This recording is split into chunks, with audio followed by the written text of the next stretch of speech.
Welcome to the Cold Steel Podcast, hosted by Amir Farouk and myself, Chad Ball.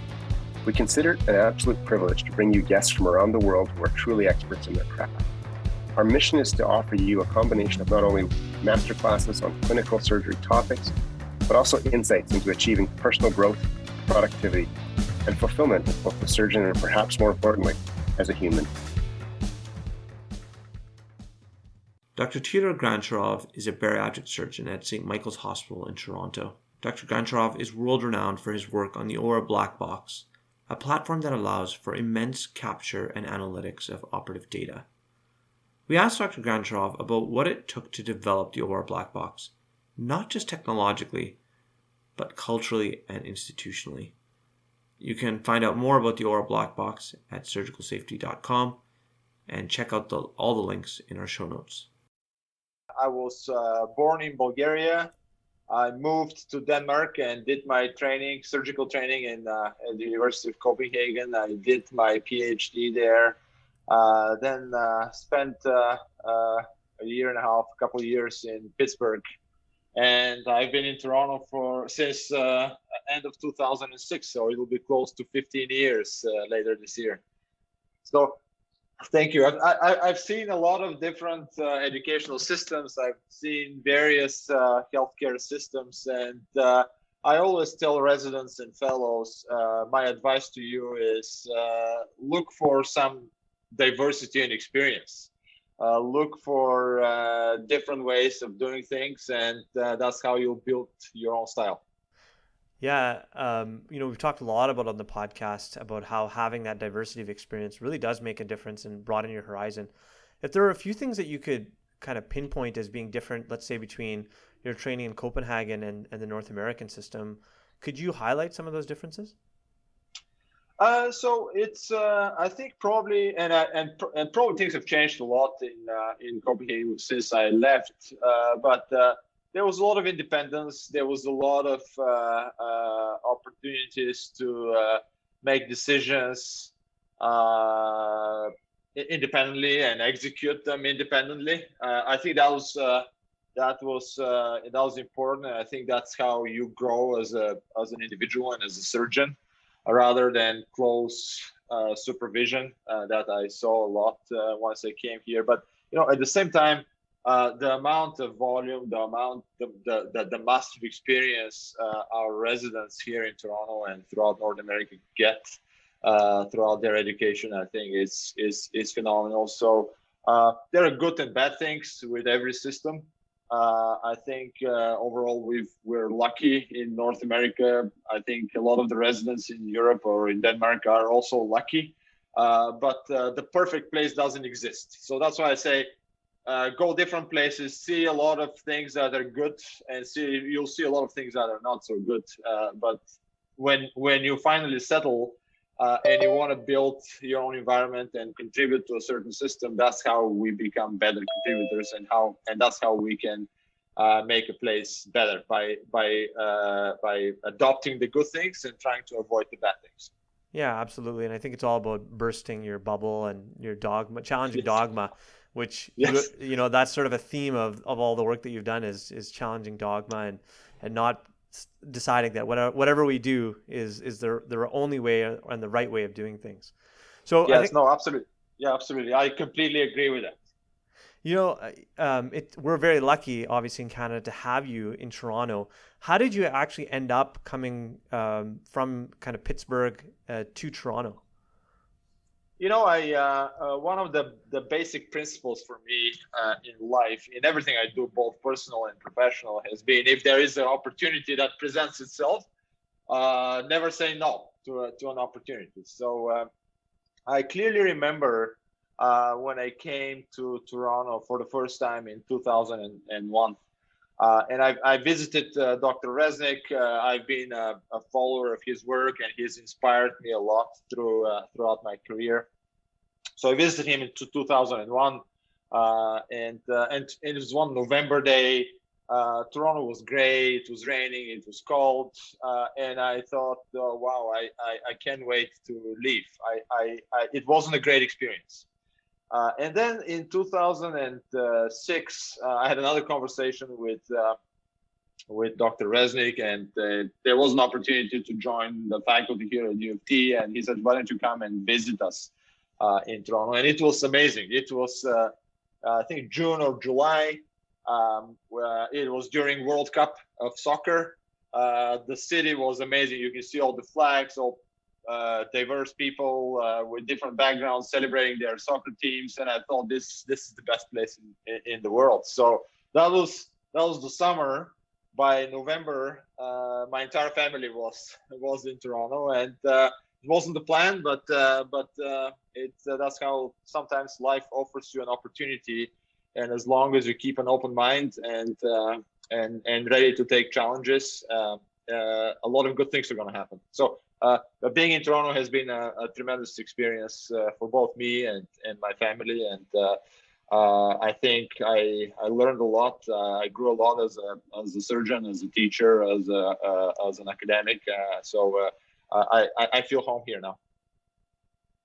I think that's such a great story, and it's an important message too that we hear a lot on the podcast with a lot of different really successful people. Is sometimes, the opportunities that come your way maybe are sometimes right in front of you, and you should take each one of them and give it real thought. Hey. Absolutely, and it's that's what I always tell the residents, the fellows, the research group around me is that life will offer you opportunities. When you see a good opportunity, don't wait for a better one. Grab it and make the best out of it. I was last week. I was in California, and I had a coffee at a place called Join the Juice. Maybe some of you have seen it or not. Join the Juice started its first place in Copenhagen. I used to go there after I was on call to grab a juice or a coffee. Then in the past couple of years, they kind of exploded primarily in the New York City area and Silicon Valley. So I had a coffee last week. And was remembering the days when I was a resident after 24 hours on call. And there was a big slogan on Join the Juice, and it said, when life offers you strawberries, take them and make a power shake. It's I love it.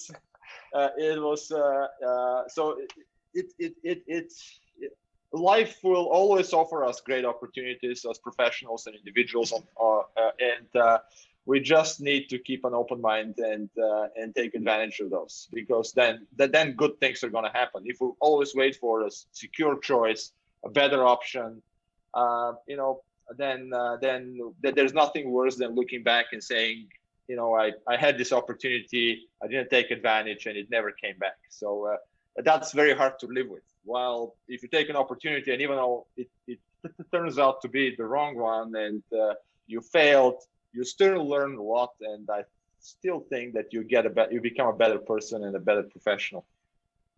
That's great advice, particularly for prototypically conservative surgeons, right? That's yes. A hard thing to do, but you're right. We have to keep that in mind for sure. Your background, as Amir talked about, is so broad and so varied.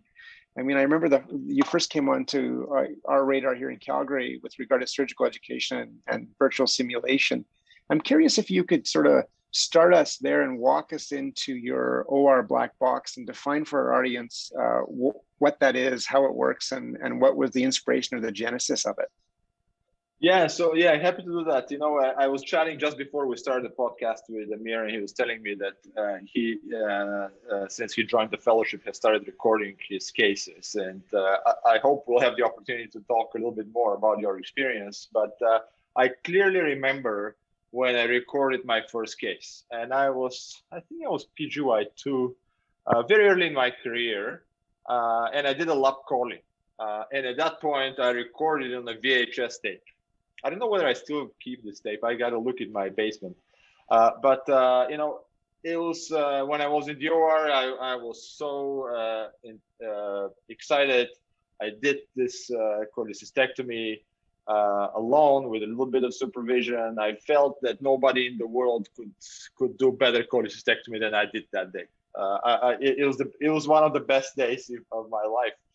I recorded on the VHS tape and I watched it later on on the TV, and it looked terrible. It was very humbling to see how slow I was, how uncoordinated my movements were. I could see things when I was watching the video that I couldn't believe I didn't see while I was doing the case. And since that day, I've recorded every single case in my career. And there was some case when maybe something malfunctioned, but I've had hundreds and hundreds of procedures recorded. Especially in the early phase of my development, this made a huge impact. The ability to review your performance and see things that you miss while you're in the middle of the action, which is inevitable. So later on, when I started my research on performance measurement in surgery, and I started it in 99, 2000. I completed my PhD in 2003, so many years ago. I was really fascinated by the huge variability in performance in a simulated environment, in a virtual reality environment. Later on, we started measuring outcomes through NESQIP and other measures. So we found significant variability in outcomes. And I always wanted to understand what were the factors that contribute to that variability. So obviously, performance is one, ability is one thing, performance is something else. And then understanding what, and again, performance can be measured using many different frameworks. It could be technical performance, non-technical, and other aspects. When we started studying technical performance, we saw variability between surgeons, but also within the same surgeon. Then we looked at non-technical performance on the team level, and we found that that's very important. Who is with you in the operating room matters. Who your assistant is, who the scrap tech is, who the circulating nurse, who the anesthesiologist.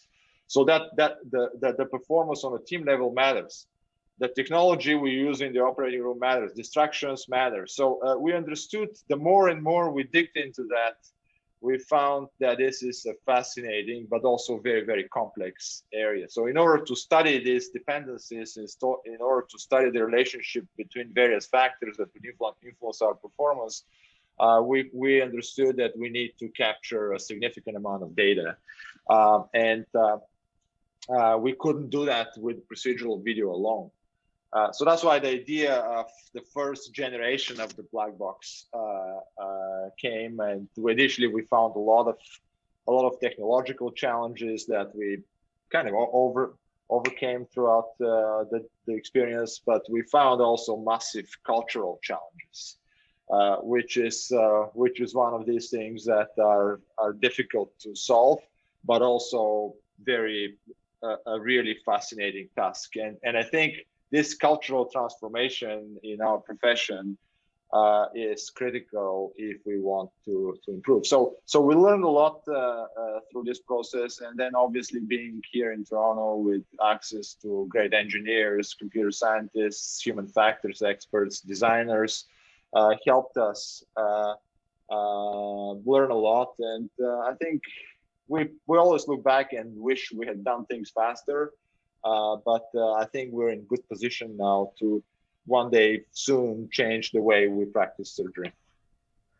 Yeah, one of the things that I love about your body of research is that you've really taken each of those kind of elements and problems that you've just described and broken it down and really tried to dig deep into all of those. Like, for example, even the whole idea of, I love this image of you watching your video as a PGY2, all excited, like, oh, I did the best lap chole possible. And then afterwards looking back on it and thinking, oh, shucks, that wasn't actually really that good.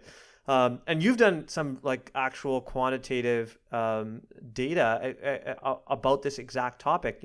Two of the studies that I can think of are, this one where you went back and looked at varus needle injuries and how those were underreported. Another where you actually asked surgeons and fellows and residents to recall if there are any misadventures or adverse events during a case. And they really could not recall anything significant or in an accurate sort of way. Can you talk a little bit about that line of research? Yeah, it is surprising, but at the same time, not that surprising.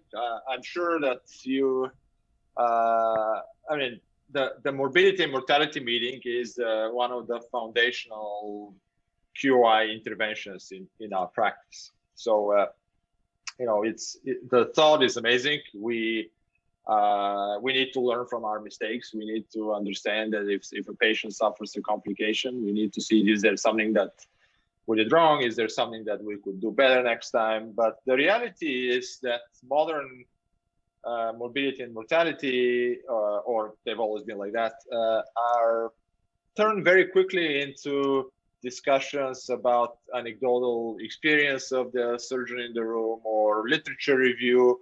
But I think all of us will agree that it's very difficult to remember what happened in the operating room a week or 2 weeks prior to that event. So we kind of knew that, but we wanted to verify that. So that's why we studied a number of cases. We asked the surgical team to tell us at the end of the case, was this case perfect, or did you notice any adverse events? And actually, the majority of the cases, they felt that it went perfect, regardless of whether there were adverse events or not. And actually, when I look back in my career, I don't think I have ever dictated a non-perfect or not. It's which I am sure that I'm sure we've had some perfect procedures once in a while, but usually there is always something to do better.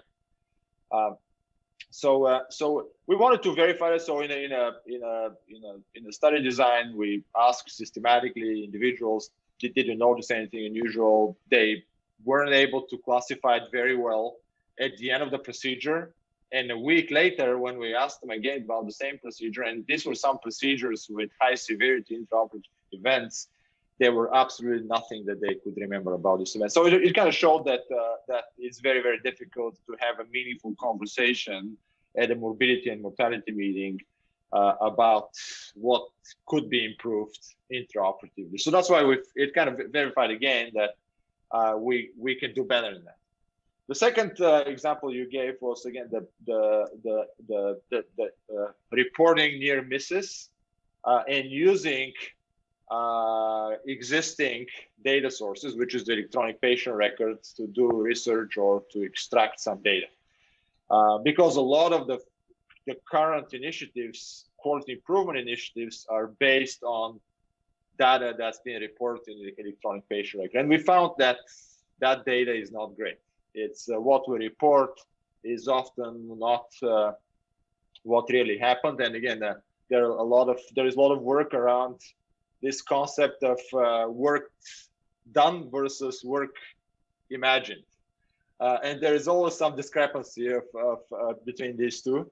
And again, once again, showed that in order to get an accurate image of the OR environment, and most importantly, understand and study what we did right and wrong, we can't rely on existing data sources. We need to create high quality data streams. And this is what we do with our Blackbox. We want to eliminate this bias, recall bias, and other biases in our perception of our performance.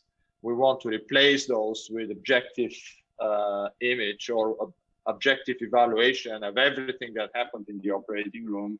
And only then we can design meaningful, actionable interventions, individualized interventions that could help us improve. So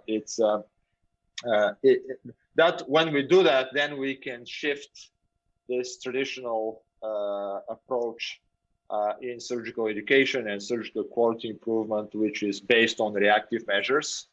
Let's wait for something bad to happen and let's study it. Let's do root cause analysis. Let's wait through the NSQIP data sources to tell us that we are a statistically significant outlier 6 to 9 months after things have happened, and replace that with something proactive, something that will show us trends, that will show us safety threats before some patient has been harmed, and then develop effective mitigation strategies. So I think this shift from reactive to proactive, we've seen it in other high-risk industries. We've seen it in aviation. We've seen it in nuclear.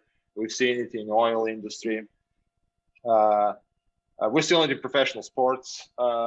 Hasn't happened in surgery yet. But I firmly believe that as we continue to grow this awareness and we continue to get more comfortable with error and get more comfortable with performance assessment and get more comfortable with transparency in the operating room, I still believe that one day this will become a reality in surgery, and hopefully within my professional lifetime. I really like how you frame that. And it is, I think, important in terms of, opening folks' mind and moving forward to use examples in other industries. I mean, I think of a Formula One team and how they break down a simple pit stop to save, 0.01 seconds. It's remarkable, right? The quality improvement cycles that go into that. It's not only audio and video, of course, but it's a lot more than that. I'm curious from a purely mechanical point of view, what equipment are you using for the black box, and specifically the audio side and the video side? And then that's clearly an enormous amount of data. How do you go about storing that, and what's that process like? Yeah, so the audio video is obviously one of the key components of our black box data, but not the only one. So with our black box, we capture procedural video, we capture room video, we capture audio, we capture physiological data, we capture device data, and a bunch of other sensors. For example, wearable technology that can help us quantify stress, quantify fatigue, and so on. So you're absolutely right. This is a massive amount of structured and unstructured data, and the video is a very powerful data source, and so is the audio. But the challenge is, how can we extract meaningful information out of that hours and hours of video? And this is where we've focused for a very, very long time, and we've done a lot of errors, and we've learned from those errors. But we're at the point now that we can extract an accurate digital footprint from this massive amount of data. So after we've done that, we actually don't need the raw video anymore. We've extracted the story, we've extracted the learning points. At that point, we actually get rid of the video. We destroy the video after 30 days. For many reasons, but one of the reasons is we can't. It's too much to store, and second is it's too difficult to use it for anything meaningful later on. Well, maybe we could use it for some more research, but at this point, we extract things that we can learn. We don't need to store things where everything is going on autopilot. But if there are some segments of the video with high educational value, we store those, and then we use it to enhance education and to improve education. But the large amounts of raw audio visual data, I don't think that it's humanly possible to review, and definitely adds a lot of costs if we want to store. So we don't do that. Yeah, that makes total sense when you describe it. Thank you. I'm curious. You sort of touched on it just a little bit earlier. You didn't use the word resistance, but maybe I would. I think that there's certainly my sense is resistance not only in our local operating rooms, but really across the board for some of the conceptual concepts that are inherent, and you and I believe, and of course Amir does, important in your black box and what that really represents and how it's delivered. I'm curious, as you roll it out into a new hospital or a new OR or with new surgeons, how do you frame it? How do you engage them and involve them and convince them? And that's the surgeon side. I'm also curious on the patient side. Like, would this be typically something that would require consent from a patient to record, or do we treat it just like we do when we record a lap chole per se, and may not actually explicitly talk about that? Yeah, so that's a great question, and I think there is actually I clearly remember first time I was presenting this this concept at a conference, and I remember it was a full room, and there was a surgeon who got up and said, "Hey, you know, I've been practicing for 20 years. There is nothing I can learn anymore. I don't need video. I don't need data. I've seen it all, and this is the worst idea that someone could ever come up with." So I clearly remember that was the first comment after my presentation, and he said, "I hope you fail with that initiative." So wow, it's unbelievable. Which is I thought it's good and bad. I mean, obviously, that's not the response I was hoping for, but at the same time, it is a natural response. You know, we in surgery, we've been practicing in the OR, and the OR, we've turned the OR into a secretive environment. We as surgeons have started believing over the years that this is our own personal space, and nobody has right to enter that space other than ourselves. We as surgeons have created these false expectations, and patients have been part of that our goal is perfection. We hear it once in a while. We hear this when I see these slogans: our goal of 0 errors, our goal of 100% success, and that's all an illusion. It's all false expectations, and as long as we maintain these expectations, we will never be able to improve. If we maintain these expectations to ourselves and let our patients believe that these expectations are realistic, we failed in this journey to improve. This journey starts with the recognition that we as humans will fail. It's inevitable.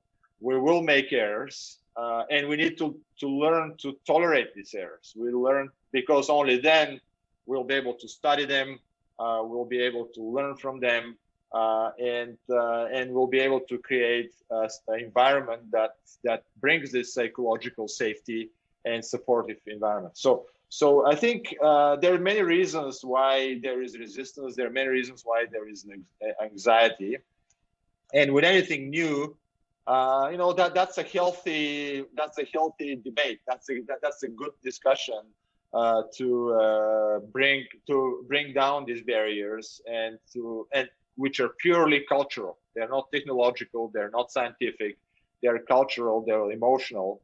And they're natural. So I think when we talk about it, and especially in a room with doctors, nurses, and other people who participate, who are part of the surgical team in the operating room, I think it's important to remember why we are all there. And we're there because of the patient. And we will be patients one day as well. So I think it's everything we do there should be directed towards patients, and we have an obligation, not for perfection, but we have an obligation to make sure that when errors happen, when something bad, adverse events happen, which is the natural, it's a natural event in anything we do as humans. Our obligation is to learn from it. Our obligation is to make the system better, whether through education or quality improvement or other modern measures like automation, computerization, and forcing functions and so on. It's our obligation to make this less likely in the future. It's our obligation to build a system that makes it easy to do the right thing and difficult the wrong thing. And if something goes wrong, it's never the individual. the individual error is never the root cause of something going wrong. It's usually a systemic factors. It's usually educational system or design of the OR or institutional culture. So we need to recognize that, and I think if we look at it that way, I think we've suddenly created a better environment, supportive environment, psychologically safe environment, and a learning environment. So I think that's how we usually approach it. We need to do the right thing for the patients. We need to do the right thing for our profession. But at the same time, we also need to respect the privacy and confidentiality of every single practitioner in the room. We need to understand that for this initiative or any initiative like that to be successful, the foundational principle has to be confidential and non-punitive process. In hospitals or organizations that adopt that approach will be a high performance organization, will continue to improve, and organizations that adopt the opposite, which is blame, shame, and individual seeking for individual errors will be poor performers. And I can tell you that now, when we've been implementing Blackbox throughout multiple organizations in US, Canada, and Western Europe, we can clearly see the massive variability in culture, the massive variability in openness, transparency, and attitude towards safety. And I can quickly tell you where I'll be excited to work, in what environment I'll be excited to work at, and I think all of us know that. I think all of us have been in places where we've observed this backwards culture of authority, of hierarchical structure, and as opposed to flat, supportive, and well led organizations. So I think we'll see a lot of growth in from a cultural point of view in our ORs, and I can clearly see that the new generation adopts these principles much easier, and it makes me hopeful that we'll see changes in the way we practice surgery, and will make the ORs much more fun, much more supportive, but also much safer than they are today.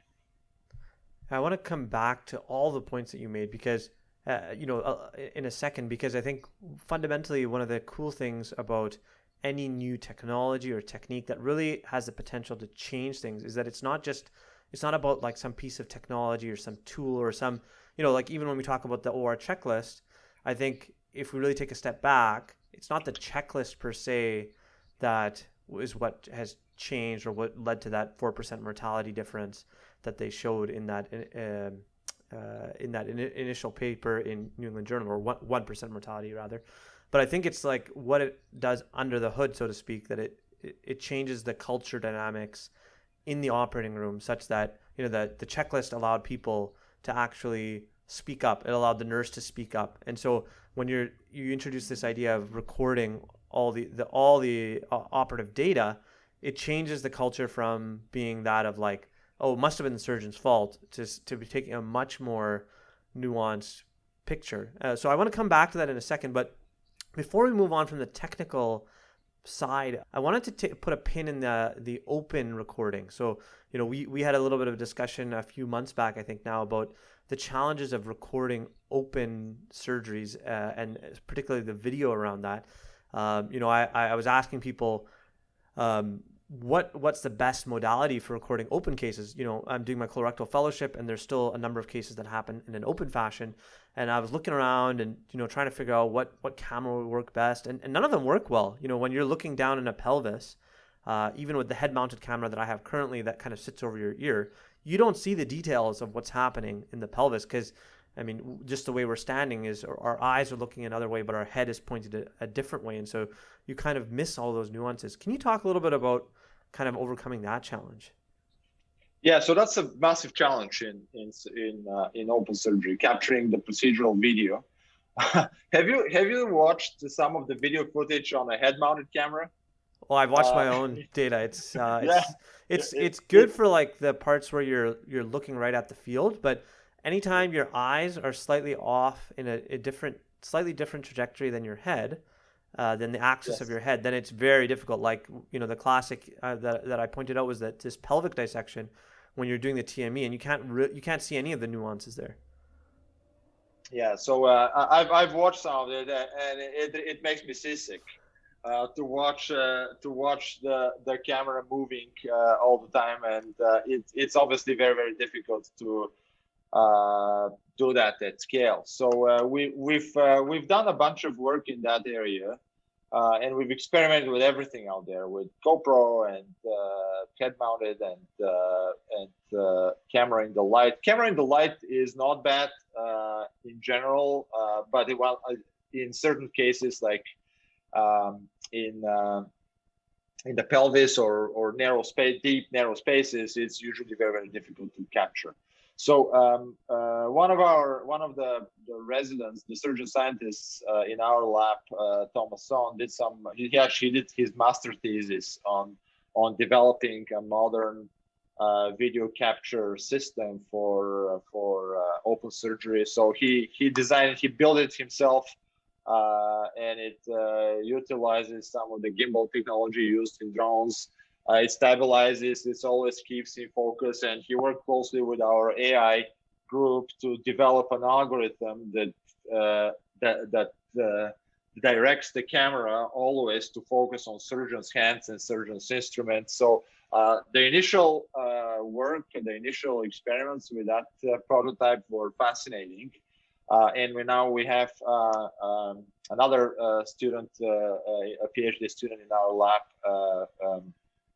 taking that further and making it more scalable and as one of the feeds in the Blackbox platform technology.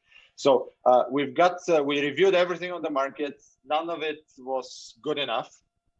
So we designed our own. There is still some time before we move it from prototype to production. But I know that will be a problem that will be solved fairly soon. I think this highlights again what a multidisciplinary kind of approach you have to take to this. It's not just about, putting a camera on someone's head. It's, making a design that works ergonomically with the surgeon. It's the video capture, the gimbal, the AI component of it. So clearly you had to put together a team that's very unlike a lot of other typical research teams that are found in healthcare systems or that typically surgeons work with. How did you kind of assemble this multidisciplinary team, and what has that experience been like?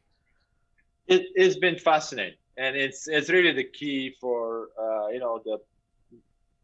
to a certain extent some of the success stories we've built throughout the years, but also the experience of having people around the table who think different, who use the different methodologies, who express themselves differently is fascinating.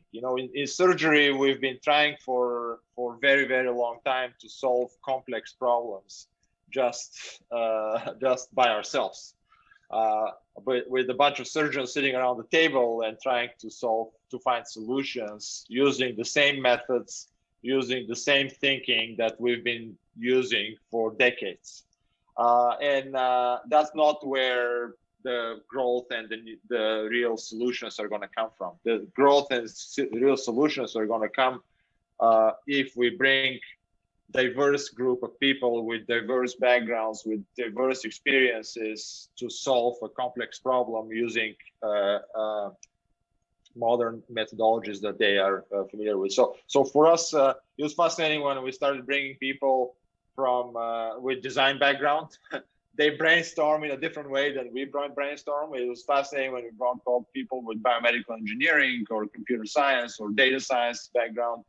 But bringing all these people in the same room at the same time has really been fascinating, and it's one of my favorite things that I kind of missed During COVID, there was a time where we couldn't bring together, and I think we found that we could collaborate remotely, but I think it impacted a little bit our ability to innovate. I still don't believe that we can innovate effectively through Zoom. I don't think we can schedule, let's innovate tomorrow at between 1 and 2. It comes spontaneously, and it comes by bringing a bunch of people in the same room around an empty whiteboard. So I think it is critical if we want to make to advance our field that we bring individuals with various backgrounds, because these are complex questions. They can't be solved by a single professional group. I'm curious, in particular, have you had any medical legal issues that surround the use of the black box? And that's part one. And part two is it's sort of I guess it's the chicken or the egg question. Do you think that being recorded, knowing you're being recorded, changes the way that you interact in an environment like the operating room, and maybe even how you operate? Mm-hmm. So these are both great questions. So I knew that the medical legal question has to come up. It always does, and it's fair.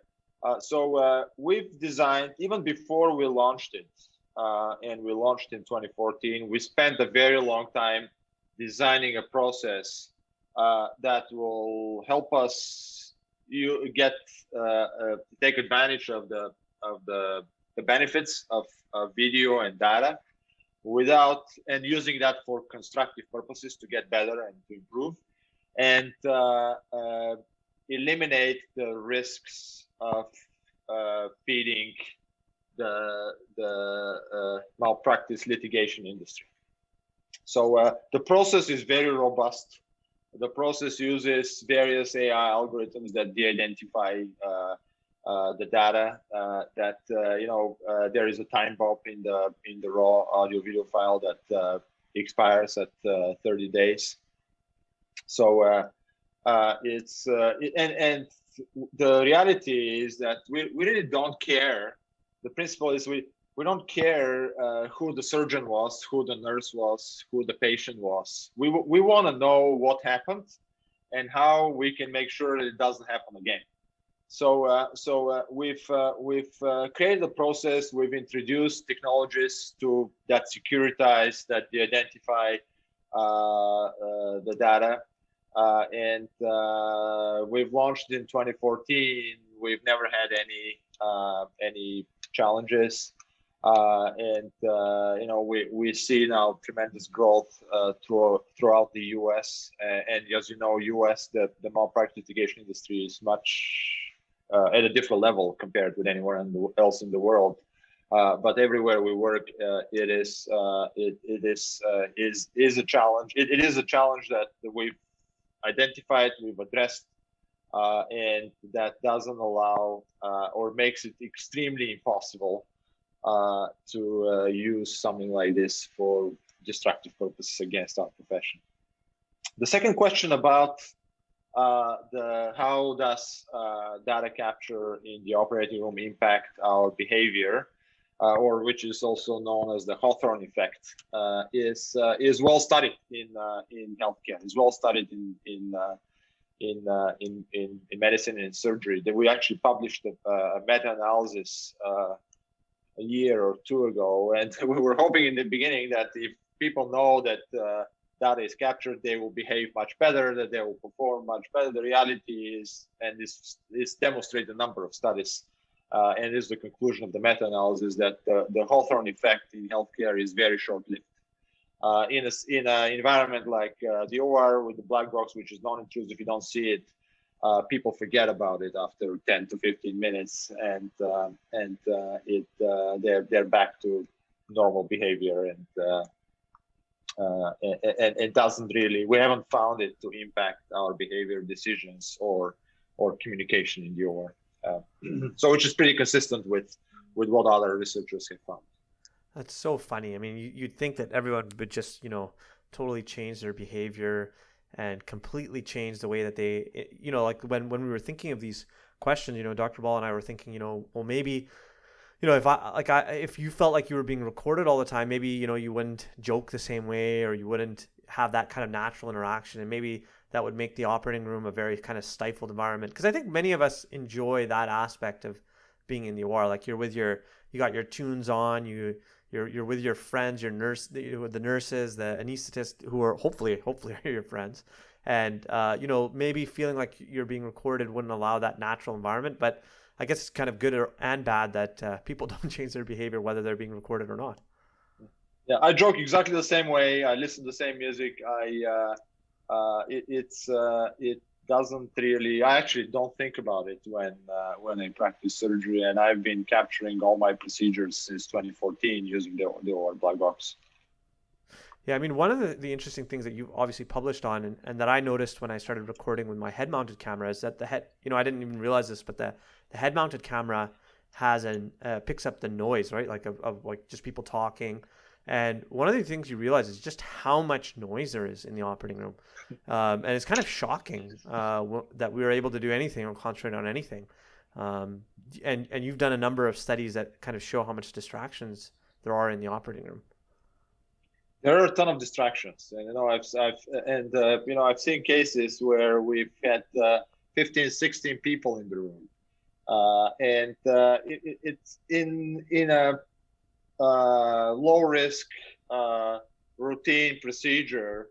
Probably the impact is not going to be that significant, but in a critical situation that requires the maximum of your cognitive capacity, and it requires communication and team execution on a very high level, this becomes the difference between success and failure. We've also found that distractions impact people with different experience differently. So a highly experienced surgeon doing a routine task may not be a subject to, it may not be that influenced by distractions, versus somebody, a trainee who is doing a task for the first time, or is still within the learning curve, and has mobilized the maximum of their cognitive capacity to execute that task. Distraction could be very, very disrupting on performance. The distraction piece was certainly very surprising to me when in my limited kind of experience now recording some of my own cases in fellowship. Are there any other unexpected things that you've noticed from doing this project, things that you did not expect to find from recording, from doing the black box, that have come out from just this sheer amount of data that has come through? We've seen a bunch of findings that often confirm our intuitive feeling. So one thing is that we not too long ago published some work on the impact of stress. So we know that stress, generally assume that stress is not good. And well-being, good supportive environment is a good thing. But now we showed that that has a direct impact on our performance and some of the intermediate safety outcomes, like adverse events. We found that the risk of an adverse event that could potentially compromise patient safety increases with 60-70% if the patient experiences stress and has objective physiological evidence of stress. A lot of these things, the distractions, the impact of stress has confirmed some of these things that we intuitively knew, but once you see the evidence, you can't unsee it, and it changed the way I lead in the OR, the way I interact with people in the OR, because I know that if they don't feel comfortable, if they don't feel supported, they will underperform, and at the end of the day, that will impact all of us. If one of us underperforms, that doesn't benefit the care of the patient, who is the reason why we are all there. Dr. Grantcharov, we had recently on the podcast J.C. Alverdi, whose name you may have heard of. He's a surgeon out of Chicago, and he recently gave the Norman Nigro lectureship at ASCRS. And so one of the things he talked about, just like you talked about, is that, you know, M&M rounds are where we go to learn from the ignorance of experts. You know, in other words, we have all these people talking about things, you know, really senior people who have seen it all, and sort of infer where complications may have happened, or they may not have happened, but we really don't know. And as we talked about sort of at the top of the show, our recall of these events is not very good. So I know that I think at St. Mike's you had started to incorporate video review as part of the M&M rounds. I'm curious if you actually have found things that you wouldn't have otherwise picked up, as sort of the first part of the question. And the second part of the question is, you know, one of the things JC already did is where he showed two groups of surgeons, two videos. And in the first video, he showed, you know, that this anastomosis leaked, and asked them to critique the creation of the anastomosis. And they said, well, there was this problem, that problem, this problem. And the second video, he said, this anastomosis didn't leak. Tell me what went right. And they said, well, this was much better, and this was much better. And, you know, the bites of the suture were much more evenly placed, and what have you. And then at the end of that session, he said to that group of surgeons, well, actually, the videos were reversed. And so I'm wondering, you know, we're still kind of at the early phases of being able to analyze our technical performance. How do you kind of reconcile the fact that maybe we don't even know what makes things leak, or what doesn't make things leak, or what makes things go wrong or doesn't go wrong, even if we have the video data to watch? Yeah, so that's again shows the complexity of the factors and interaction between factors that could contribute to a adverse outcome. And again, there are a lot of factors here. There are the patient factors, disease factors. There is post-operative management, enhanced recovery, or other things that where there is a significant variability in how we manage the patient post-operative. There is also the intraoperative factors, which, in addition to the pure technical execution, there are a bunch of other things. Was the patient hypotensive during the procedure? Was the patient hypothermic? Was how much blood loss there was? So there are tons of parameters there. So these are all, I see that all small pieces of the whole puzzle that will show us why a patient experienced a complication or an adverse outcome. So only when we have all the pieces of the puzzle, we will be able to build predictive algorithms about outcomes. I feel that we're getting much closer to that.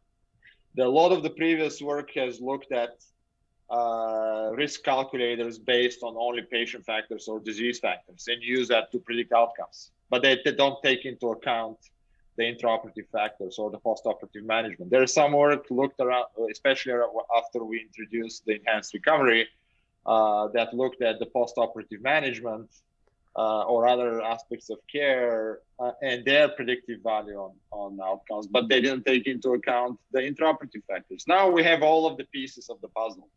And I think, and it's very important to highlight that intraoperative factors don't include only the technical execution of the anastomosis.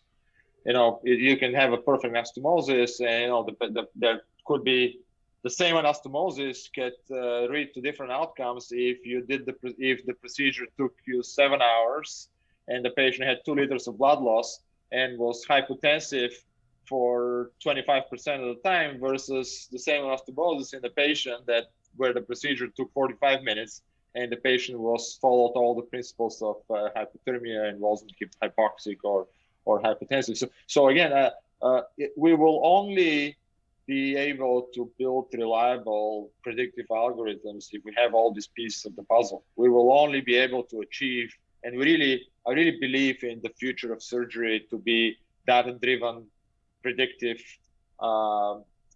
transparent, and ultra safe.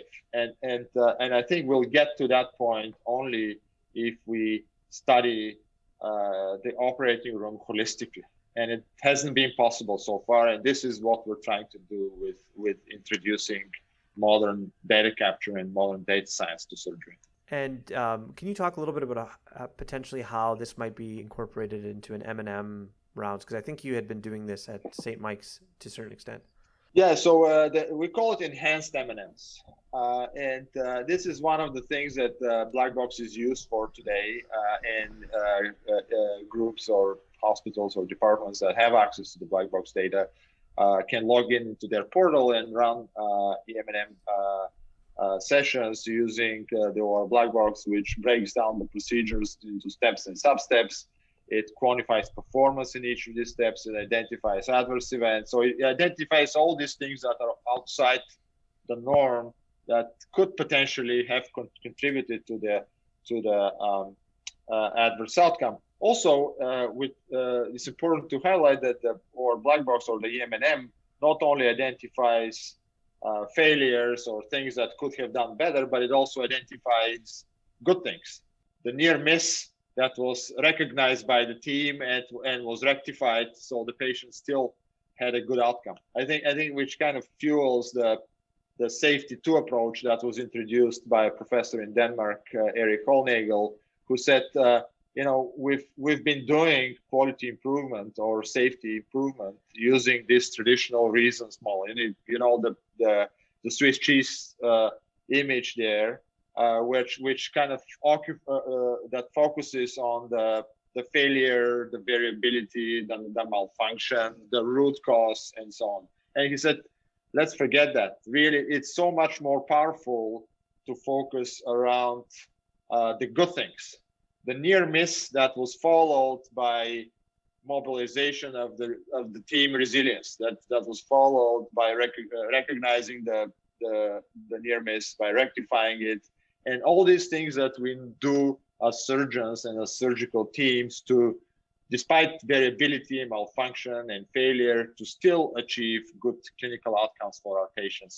So I think this is a much more powerful educational tool, much more powerful quality improvement tool, and this is one of the other principles that we have adopted in the OR Blackbox and the EM&M to identify these behaviors, to celebrate good behaviors, and find a good balance between reducing safety threats and enhancing resilience supports. Dr. Grantcharov, it has been an absolute pleasure to chat with you today. I've learned so much, and I'm so excited, honestly, for the future of surgery. It seems very, very bright, and I just can't wait to see where you go next with the OR Blackbox. If you could go back in time now, having had the experience with the OR Blackbox your whole career, if you could go back in time to when you were a resident, or maybe even as an early attending, what advice would you have for a younger Dr. Grantcharov?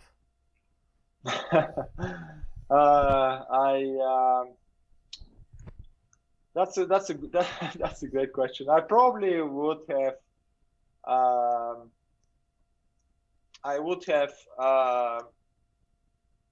probably used a little bit more this type of philosophy where we look at where I would use more time to look in the mirror and focus on things to improve rather than, it's a natural feeling with surgeons to be confident and sometimes overly confident, and it's important in order to deliver great care. But I think it's important to maintain this humble feeling and again recognize the power of the team, the power of every single team member brings to the team, and I think only then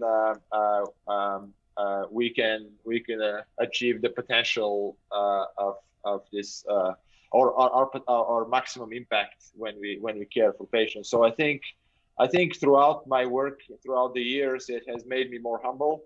It has shown me very clear how important every single team member is and how important it is to make every single person in the room comfortable with each other. So I think this is something that probably I learned throughout the years, but didn't fully recognize in my early days, where I felt that it's all about me. It's all about us as surgeons, and everything is our responsibility. So I think that's kind of a universally accepted today. but probably wasn't like that 15, 20 years ago when I started my career.